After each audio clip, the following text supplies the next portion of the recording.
Opa, professor Felipe Fontoura, e a gente vai dar início agora a mais essa etapa do curso com o entendimento dos joins, das junções, dos merges. Então a gente vai entender aí como é que funciona esse processo aí dentro do banco de dados, tá certo? Que ele é extremamente útil. Então, antes disso, a gente precisa entender de vez a teoria dos conjuntos. Eu não sei se você já estudou isso na escola, enfim, eu já estudei. Tá certo? Mas na escola normalmente a gente aprende a teoria dos conjuntos desse jeito, né? Aqui com simbologia um pouco mais complexa, né? Ali com as bolinhas, então tem o conjunto A com o conjunto B, enfim, tá certo? O intuito aqui é a gente dar uma geral, ok? Para que a gente possa utilizar essa teoria quando a gente for empregar o uso dos joins nas nossas tabelas. Mas fique tranquilo que a gente não vai se apropriar dessas terminologias, desses caracteres que muitas vezes confundem a nossa mente, né? Até por questões aí de matemática. Bacana? E antes de a gente se aprofundar, eu queria que você entendesse que a teoria dos conjuntos ela vai ser de extrema importância para o nosso entendimento de como mesclar resultados de uma ou mais tabelas. Por quê? Porque até agora, até esse momento, a gente brincou somente com uma. E você já está sentindo que de repente a gente precisa saber os contatos junto com a empresa, as categorias junto com o lançamento, enfim, as contas, os fornecedores. Então a gente vai precisar agora começar a mesclar resultados, unir esses resultados de uma ou mais tabelas. Legal? E para mesclar esses resultados de saída de um select, é necessário que você entenda o conceito de conjunto para realizar o join. Bacana? E a primeira coisa da teoria de conjunto aqui, que a gente vai aprender bem o básico mesmo, tá? Que já vai ser mais que o suficiente para a gente brincar e aprender aqui. Bacana? Então vamos lá. Então vamos imaginar que a gente tem um conjunto A, bacana, um conjunto A aqui qualquer, um conjunto B e eles possuem uma intersecção. Então aqui o primeiro conceito para que a gente possa usar corretamente o join dentro do nosso SQL.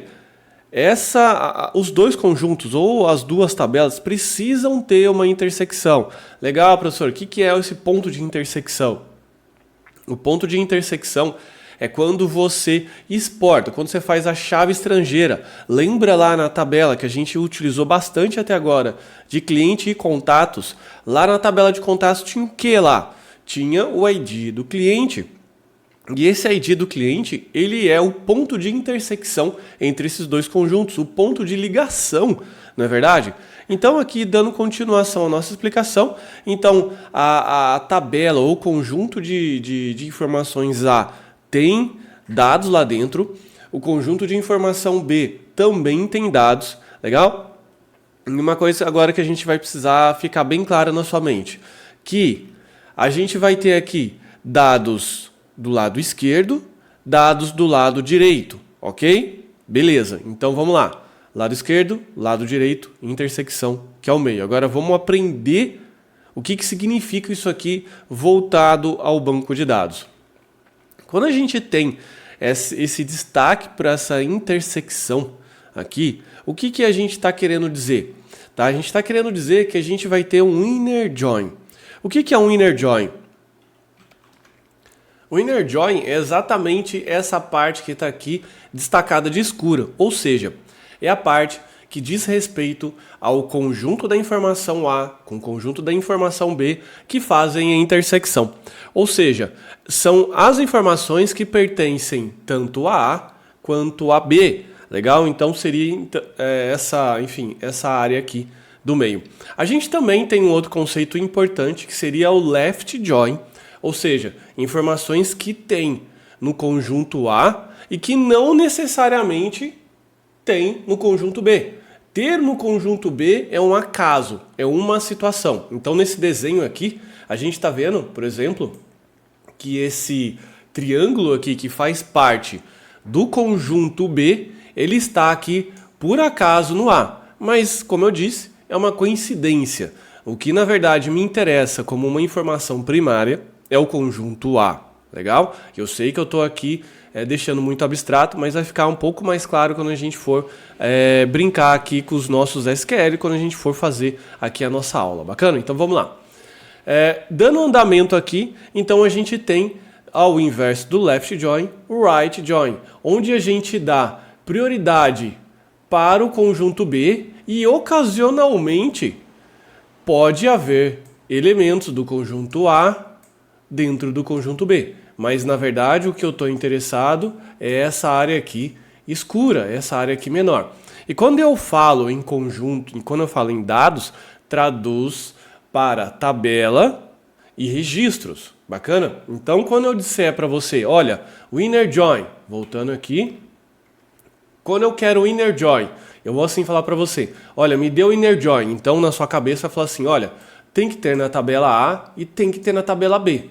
Ou seja, se a gente for falar, por exemplo, em empresas e contatos, o contato ele deve pertencer a uma empresa. Legal? Então, voltando aqui.